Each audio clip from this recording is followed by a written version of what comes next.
I learned early what it felt like to be optional. Not unwanted exactly, no one ever said that, but optional in the way people decide things without you, and then act surprised when you notice. The first wedding I missed was a cousin's. I found out 2 weeks later, when photos showed up in the family group chat. Someone joked about the food. Someone else tagged people I didn't recognize. No one tagged me. When I asked my mother about it, she hesitated, then said, "It was small. You know how these things are." I didn't, actually, but I nodded anyway. After that, it became easier for them. Another wedding, another explanation that arrived late and incomplete. It would have been awkward. There were space issues. We assumed you'd be busy. Each reason sounded reasonable on its own. Together, they formed a pattern I wasn't supposed to name. I stopped asking questions. That was the first adjustment. The second was learning how to listen differently, to pauses, to what wasn't said. When relatives talked about upcoming events, their voices lowered slightly around me, as if the future had sharp edges I shouldn't touch. I told myself it didn't matter. Weddings are just parties, I said. People get married every day, but exclusion has a way of accumulating. It's never loud. It just sits somewhere behind your ribs, making everything feel provisional. Years passed like that. I built a life that mostly worked. Friends who showed up. Work that paid the bills. Even holidays that felt lighter when they weren't crowded with expectation. Still, there was a part of me that kept checking the door, wondering if belonging was something I'd missed a class on.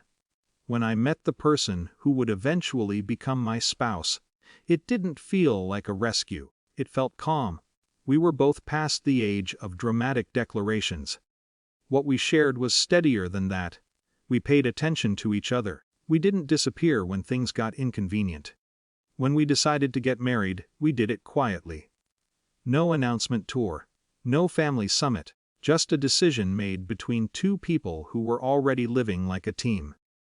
The guest list came later, and it surprised me how emotional that process was. My partner framed it practically at first: numbers, budget, space, but for me it felt like inventory. Not of relationships but of safety. Who feels like relief when they walk into a room? Who requires explanation before kindness? Who has already shown me where I stand? My family's names didn't land anywhere obvious. They hovered, unfinished. I kept expecting guilt to arrive in a dramatic wave. It didn't. What I felt instead was fatigue, the specific exhaustion of imagining myself bracing on a day that was supposed to be about standing still. So I didn't invite them. I didn't announce that choice. I didn't frame it as a statement. I just didn't send the invitations. No message explaining my reasoning, no preemptive defense. The absence was quiet, which felt appropriate. For a while, nothing happened. Then, a few weeks before the wedding, my phone started lighting up in unfamiliar ways. Missed calls from an aunt I rarely spoke to. A vague text from my brother: "Heard something weird, call me." I didn't. The story reached me anyway, filtered through mutual contacts. Confusion turned into offense.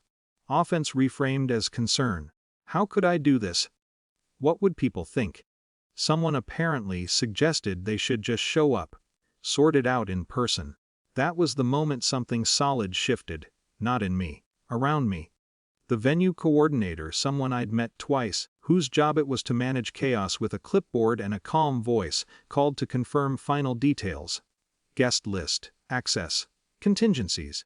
Are there any individuals we should be aware of? She asked. Who may attempt to attend without an invitation? The question was neutral. Professional. It gave me an option I hadn't known I was allowed to take. I named them.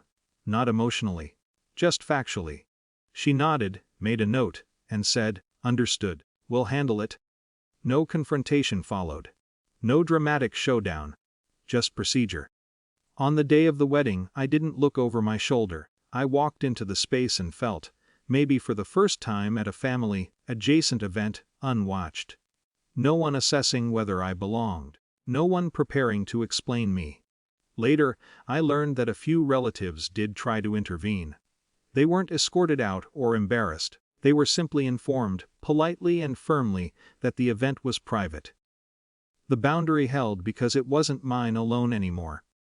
It was institutional, impersonal, final. The ceremony itself was small, honest, the kind of gathering where silence doesn't feel like tension, just breathing room. I noticed the absence once, briefly, the way you notice an old ache that doesn't flare anymore.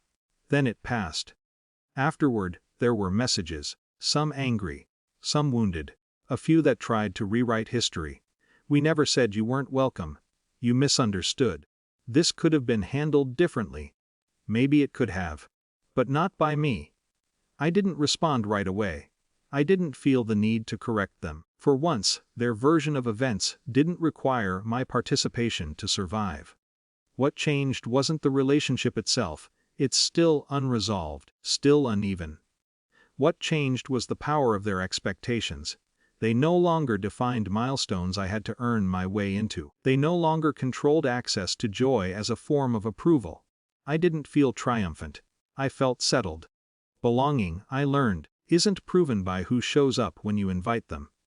Sometimes it's proven by who no longer has the authority to demand a seat. And on that day, standing beside someone who chose me without conditions, I finally understood something I wish I'd known earlier. Exclusion only works if you keep waiting at the door.